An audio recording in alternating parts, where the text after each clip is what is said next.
আজকে আমরা লেখচিত্র সংক্রান্ত তোমাদের যত ভয় আছে সকল ভয় এই এক ক্লাসে দূর করব। তোমরা জানো তোমাদের বোর্ড পরীক্ষা থেকে শুরু করে অ্যাডমিশন টেস্ট এমন কোনো পরীক্ষা নাই যেখানে লেখচিত্র থেকে এমসিকিউ আসে না। তো তোমরা এই এমসিকিউগুলো সমাধান করতে যে অনেক সময় তোমাদের মধ্যে অনেক ভয় কাজ করে। আজকের ক্লাসটি যদি তোমরা মনোযোগ সহকারে দেখো তাহলে এই লেখচিত্র সংক্রান্ত কোনো ভয় তোমাদের আর থাকবে না। যদি এরকম থাকে y is proportional to x, অর্থাৎ একটা যদি আরেকটার সাথে সমানুপাতিক থাকে তাহলে আমাদের লেখচিত্রটা হবে মূলবিন্দুগামী।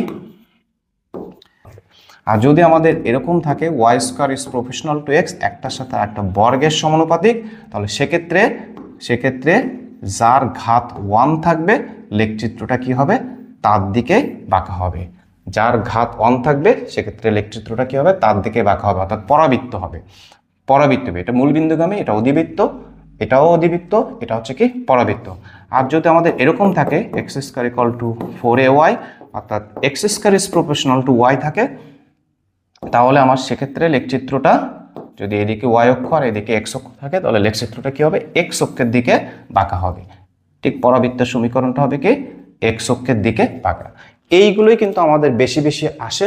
সো তোমরা এখন যদি আমি যে সকল বহু নির্বাচনী প্রশ্নগুলো সমাধান করব সেই সমাধানগুলো যদি তোমরা দেখো তাহলে আরও ক্লিয়ারলি বুঝতে পারবা যে আসলে এগুলো প্রশ্নে কিভাবে আসে। এদিকে যদি এস আর এদিকে যদি টি থাকে লেখচিত্রটা পরাবৃত্তের হবে, যেহেতু বর্গের সমানুপাতিক সুতরাং লেখচিত্রটা পরাবৃত্ত হবে। তাহলে পরাবৃত্তটা ঊর্ধ্বগামী হবে নাকি নিম্নগামী হবে সেটা ডিপেন্ড করবে যে কার ঘাত 1 আর কার ঘাত 2। এখানে দেখো এস এর ঘাত 1, তাহলে লেখচিত্রটা ঊর্ধ্বগামী পরাবৃত্ত হবে। তাহলে ঊর্ধ্বগামী পরাবৃত্ত, দ্যাট মিনস আমার অ্যান্সার হবে হচ্ছে কি গ নম্বর। কিন্তু যদি আমাদের এরকম হয় x is proportional to -1/y, তখন লেখচিত্রটা কেমন হবে, তখন লেখচিত্রটা কিন্তু এরকম অধিবৃত্তের মতো অধিবৃত্ত হবে, কিন্তু এটাও অধিবৃত্ত হবে, কিন্তু এটা কি হবে ঋণাত্মক x অক্ষের দিকে। তাহলে এখানে দেখো এখানেও কিন্তু সেই সেম কথাটাই বলছে যে এদিকে v আর এদিকে হচ্ছে কি r।